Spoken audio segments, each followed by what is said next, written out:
BizBeat, the insight you need. I'm Lily Lu. At this year's G7 summit in Germany, the group of developed nations introduced the Partnership for Global Infrastructure Initiative that seeks to raise $600 billion over the next 5 years to deliver quality, sustainable infrastructure in developing countries. Though the announcement was met with muted response across the world, China's Foreign Ministry spokesperson said the country welcomes any initiative that aims to promote global infrastructure construction. While some experts say that the PGI has been designed primarily to counter the Belt and Road Initiative, others are of the view that it is too early to start comparing the two. Several others, like the Greek international relations scholar Pelagia Kapathiotakis, are doubtful whether the PGI will actually see the light of the day. Such doubts are well-founded, considering that the world is currently facing a $40 trillion infrastructure gap, while economic strains from the COVID-19 shutdowns and Russian-Ukraine conflict cause ripples in energy and food markets. American President Joe Biden has said that the U.S. will mobilize $200 billion for the PGI through grants, federal financing, and leveraging private sector investments.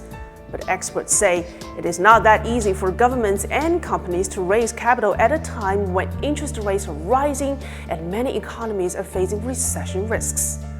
Secondly, the PGI does not include common infrastructure projects like roads, bridges, railways, and power plants, which are crucial for many developing countries.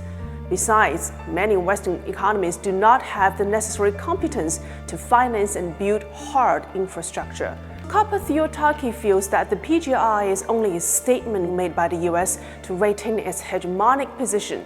She says that given the immense global demand for infrastructure, initiatives of this kind should not be perceived as a zero-sum competition. She added that it is obvious that developing countries are no longer satisfied with false promises, especially when there were options like the BRI. Since its inception, the US and its allies have been highly critical of the BRI, but there is clear evidence that China has not only delivered on its promises, but continued to fund more projects. A report released by AidData, a US-based international development research lab, pointed out that during the past 2 decades, China has financed more than 13,400 projects in 165 countries. The PGI is nothing but a Western perception that an alternative was necessary to counter China's rising power in the global arena. But as most analysts point out, it is nothing new about it. It is just a rebranding of the Build Back Better World initiative launched during last year's G7 meeting. The B3W has not shown any tangible progress in the past year.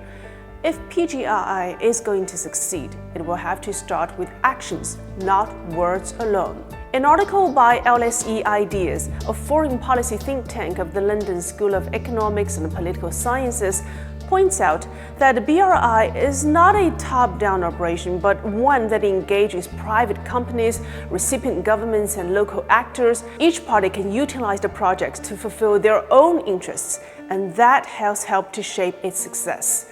It remains to be seen if the PGI can follow suit, says the article published earlier this month. Otherwise, we can expect a fresh serving of alphabet soup from the G7 in another 12 months.